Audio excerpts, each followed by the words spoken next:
Hey there, guys. False start there.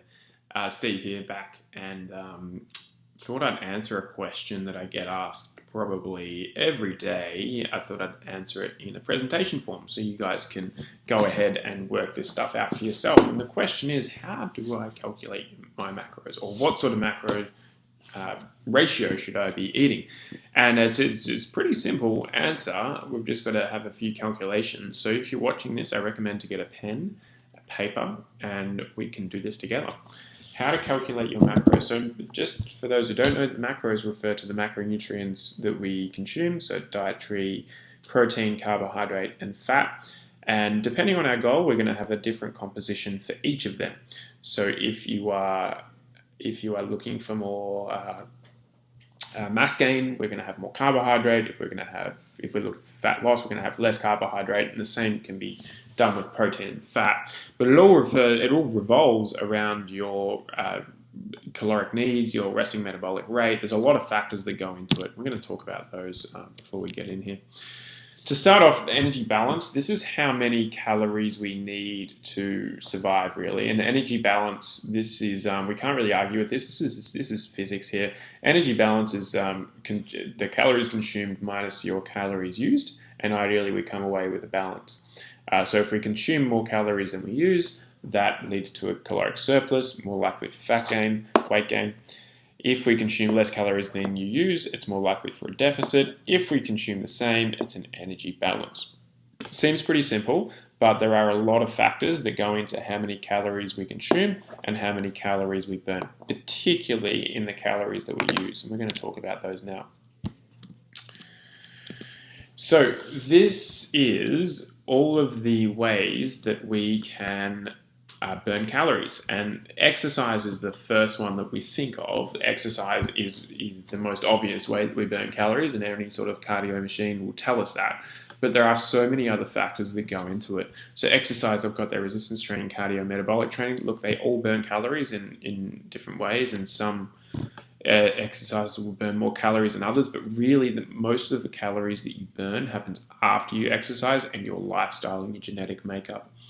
So this is the stuff that's really interesting. Your resting metabolic rate. So this is dependent on your heartbeat, your respiration, how much you're breathing, and your brain activity.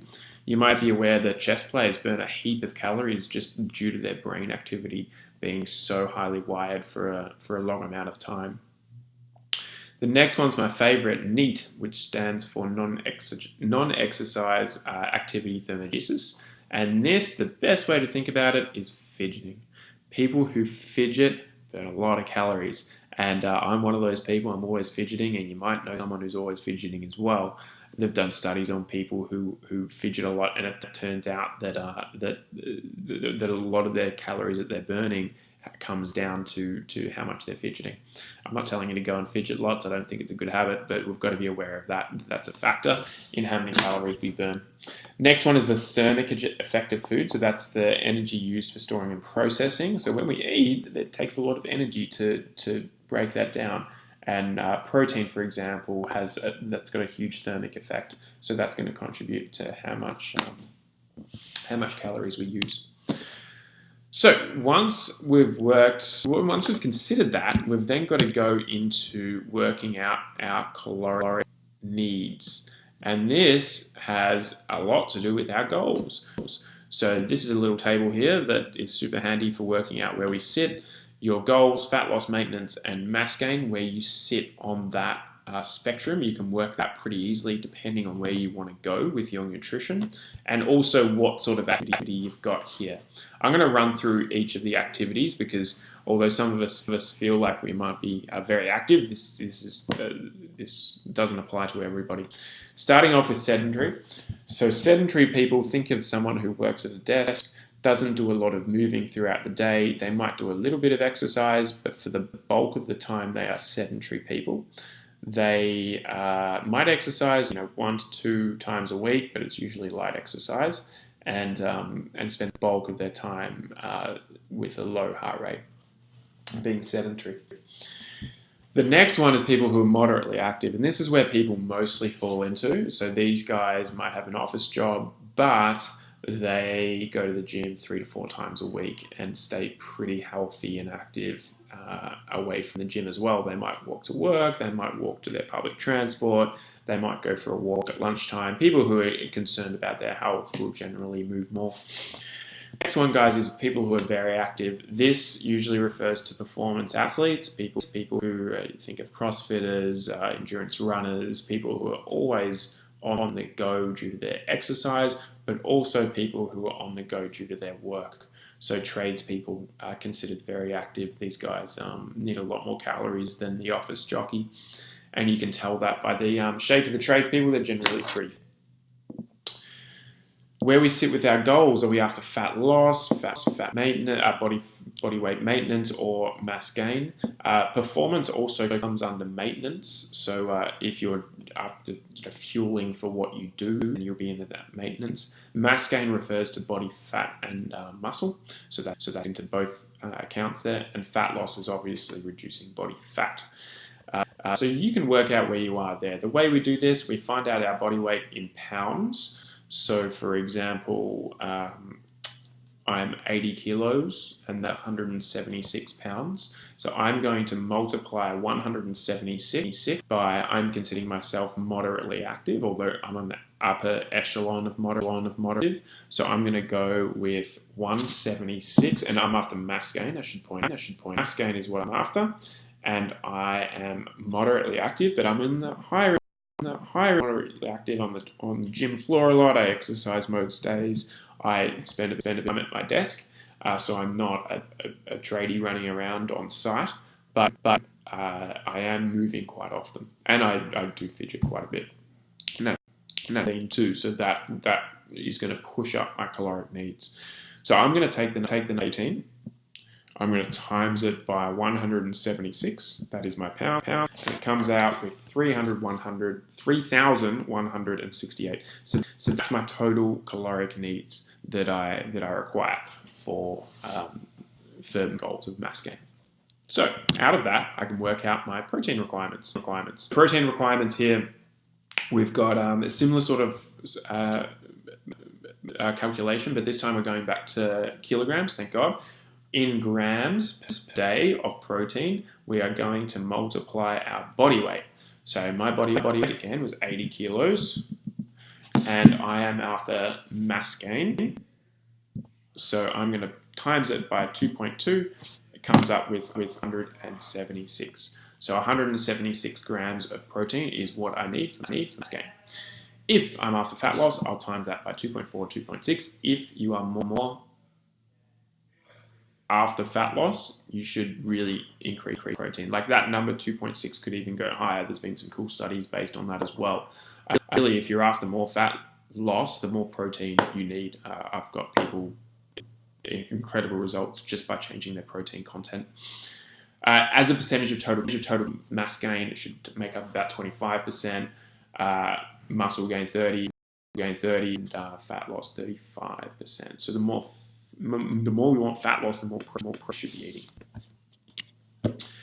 Next, we calculate our carb requirements. So it's a slightly different calculation. The carb requirements per day, we multiply our body weight. So say if I am slightly active, 1.5 grams to 3 grams.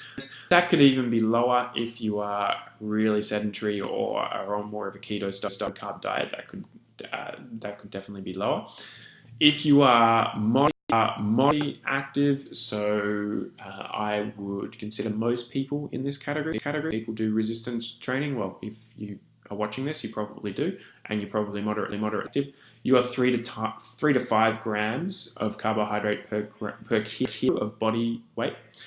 And if you're highly active or do endurance, then 5 to 10. And that's a big range because some people are ultra endurance athletes that are going to be having a lot of carbohydrates. Some people who are CrossFit athletes are going to be having a ton of carbohydrates, like 700-800 grams of carbohydrates a day.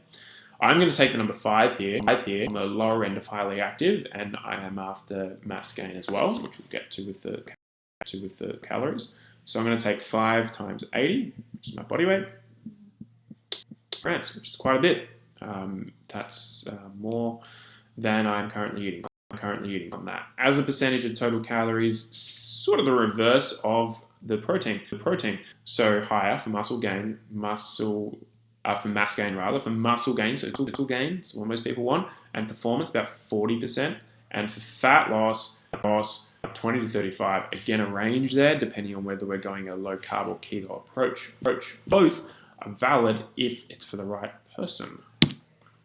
Fat requirement.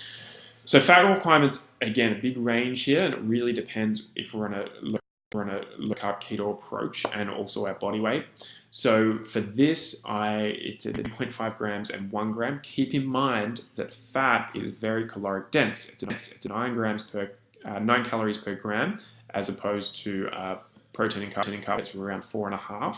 So there's a lot more density of calories in a gram of fat. So the requirements are going to seem lower, but actually they're around the same. So over here will be much lower, but it'll still mean similar to the proteins and carbs in terms of the caloric content.